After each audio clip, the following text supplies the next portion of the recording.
It is morning here, so there's no news to speak of yet. But there will be.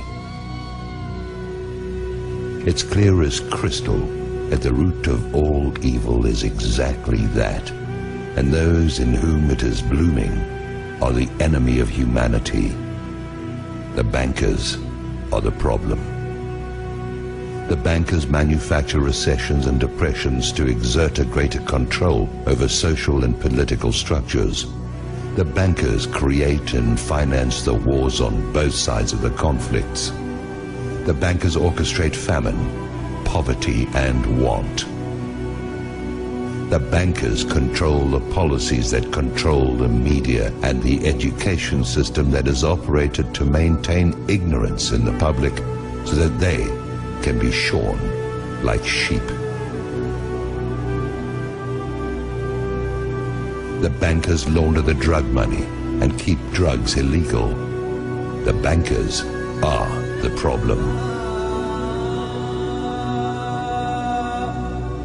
The international banker is the scum of the earth, and they have to be brought to account. What will accomplish this? There are several possibilities. One of them is a real run on Wall Street, where the public goes into their offices and dispenses frontier justice on their person. The other is some kind of cosmic intrusion of forces that I won't begin to speculate on. And the other is some kind of financial miracle in which they actually wind up broke. But I don't know how something like that would work.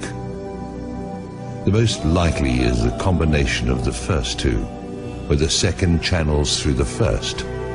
Once the cost of food, lodging, and fuel hits a certain point, the public will be universally galvanized by the force that builds up from the pressure of their asses against the wall. We can be there in a few days. Once the system begins to collapse, it will have its own speed of free fall, and things will move at a spectacular rate of change. It will be like the way weather can suddenly transform in the South Seas. At the point when this begins to occur, the probability of global conflict will accelerate to maximum thrust.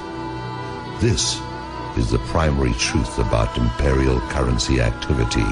When the money goes south, violent attention goes east.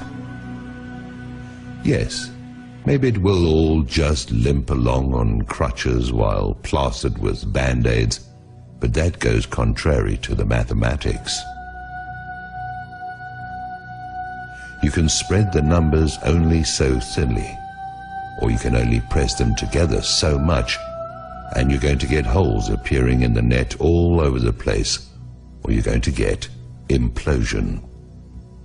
Do I have any idea what I'm talking about? It is possible that I do not. There's an area where allegorical poetry gains a mystical influx of metaphysical certainty that is no different from the theoretical physics, where theory is just another word for things we don't want to accept as inevitable.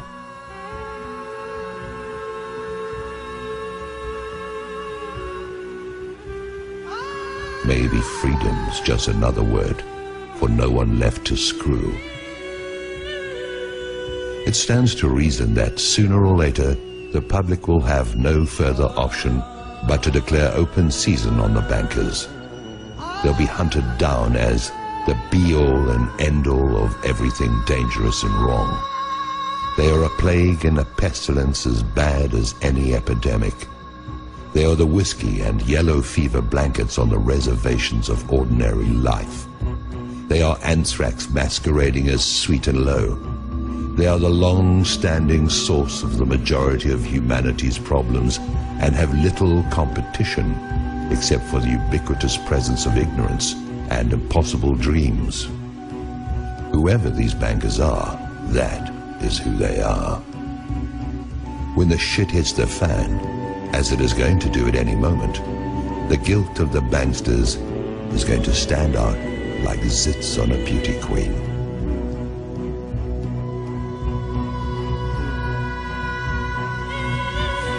The transformation in the mind of the public is going to be immediate. People watch the news, and although it is nothing more than garbage and lies, the players have all been seen there. They've been seen in Congress, and they've been seen wherever the lies created to defend them have been publicized. They are a known quantity.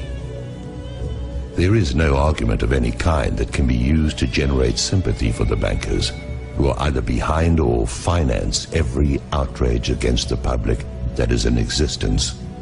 Now their day is at hand, and they show no signs of having any kind of clue. They sit at their vanities and admire their image like Marie Antoinette. They whoop it up like Louis XVI in Versailles, surrounded by gold leaf wallpaper and sycophants, while they diddle the sons and daughters of a dying empire that they brought to pass. There is mercy to be found here, but none of it can be for the banksters who have acted with none in their intentional efforts to beggar, mutilate, maim and destroy anyone and everyone who was not them.